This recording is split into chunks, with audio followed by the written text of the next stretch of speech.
Hey, better late than never, because we got a lot to talk about in this one.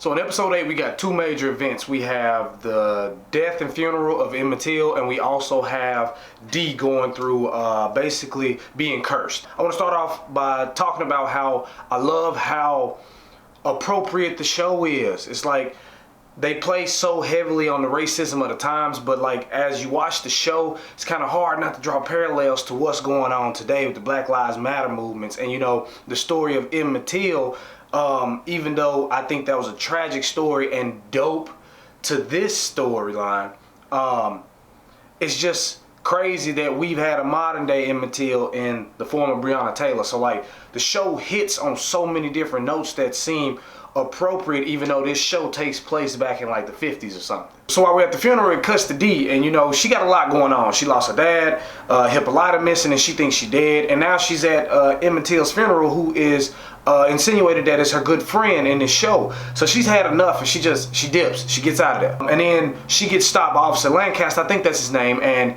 he's questioning because, you know, he found a magazine that she writes, I mean, not the magazine, the comic strip that she writes for her parents every time they leave.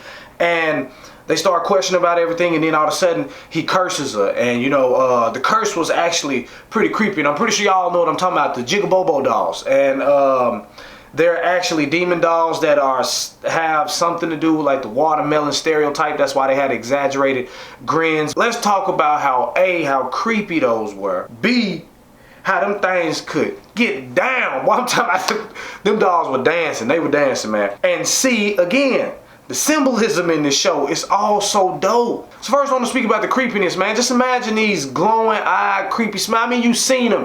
What would you do if something like that would stalk you? It would already be crazy to be stalked, but you know, to be stalked by something that creepy and then it's dancing, and it'd be kind of hard not to notice, like, hey man, that thing's scary, but man, he can get down a little bit, man, like a challenge for a dance battle, but nah, that would be some scary stuff. And lastly, the symbolism. It's like he uses like a figure that was used in popular everyday culture, newspapers, comics, stuff like that, that depicted black people, and he uses that to show not only a fear factor, but to show a historically accurate moment and a messed up time that we still kind of go through today, just not as exaggerated. Besides that, this is the episode that I thought last week's episode was going to be, whereas we finally start getting some answers.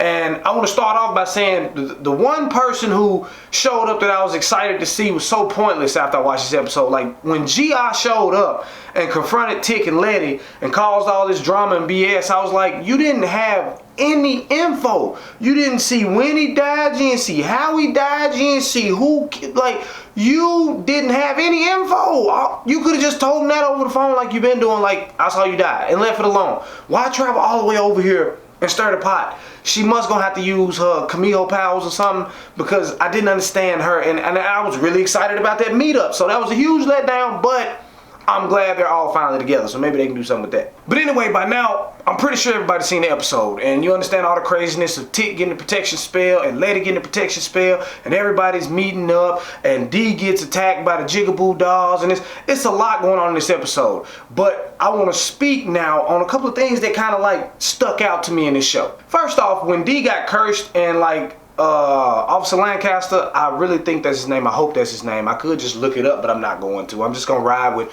Officer Lancaster. If I'm wrong, correct me in the comments. So Officer Lancaster curses her where she can't speak on their interaction or the curse that he has laid on her. And, you know, my first thought in my head was like, okay, I can't speak on it, so why don't I just write it down? And then when she finally comes to terms with I can't run from these things forever, and you know, she has a final showdown, she starts to write it down, what's going on. I guess she's like, hey, in case I don't make it, at least they'll know what happened to me. When that happened, I kind of had like this little moment, like what it, I don't know, I watched this show trying to see what do I think Jordan Peele and the writing team were trying to get to us. And I feel like, again, accurate to the times, because her not being able to speak on the curse made me feel like, you know, how black people feel silenced when it comes to injustice and police brutality. And I was like, man, well, at least that's how I took it. So if y'all interpret it a different way, let me know. But that was the first thing. Secondly, I want to talk about Christina. This girl is playing like chess, because it's like she always gives just enough of what you want to get a lot more of what she wants. And she's always like 10 steps ahead of everybody. Because I mean, down to like protecting Letty, I feel like that was more like a, you know, I'll give you the mark of Cain because, you know, me as a woman, I know what it's like to be oppressed, and, you know, I'm trying to rise up and show we just as good as men, but in the magic world. But at the same time, you know, I've grown close to Ruby, and I wanted to experience y'all's suffering and pain to the point that I reenacted Emmett Till's death, and I'm just like, dang, she really has a respect for Letty in that aspect, because Letty's going through similar struggles, but it's more skin on her side versus Christina's is more like pride and ambition. But by doing that, she also still gave Tick the protection that he needed, but not enough where she couldn't be like, hey, when I need you so I can be immortal, I'm still gonna get you. Ain't nobody else gonna get you, because I gotta make sure don't nobody else get you, because if they do, then I can't become immortal. So it's like, I'm just mind blown at her foresight. Last thing I want to speak on is Tick's protection. Now, I call them mole monsters because, I mean, they come up out the ground like a mole. I don't know. I know that they're the octopus character that's in the original Lovecraft book that obviously I have not read. And I know they have a name that I could Google, but again, not going to do it. So the mole monsters are protecting Tick, but I noticed very quickly that this one had a whole bunch of eyes on it, like covenant eyes. And I remember when the mole monsters attacked them early on in the show, I know they had multiple eyes, but I don't remember to the extent of this one. And when it was protecting him, it seemed reluctant to do it. And I had the thought like, hey, what if that mole is the cop from earlier in the show? When they got attacked and he got bitten, he was transformed, and I thought he was turned into a vampire. But what if he turned into that mole monster and he's this one, and that's why he has all the eyes, because he's also a crooked magic cop. But anyway, this episode was dope, and I'm super excited because it was the pick-me-up I needed after that huge letdown of Hippolyta's episode. And I've talked to people who liked it, but it just wasn't my cup of tea. But anyway, I'm juiced and primed to see where it's going now. So for the comment combo today, I want y'all to let me know what y'all thought about any of the points I made in this. Did you agree? Did you not? Whatever you think, I love to hear about it, so comment below and let me know. But as always, if y'all liked this video and you thought it rocked, like, comment, and subscribe to see more from me, Mike Proc. Later.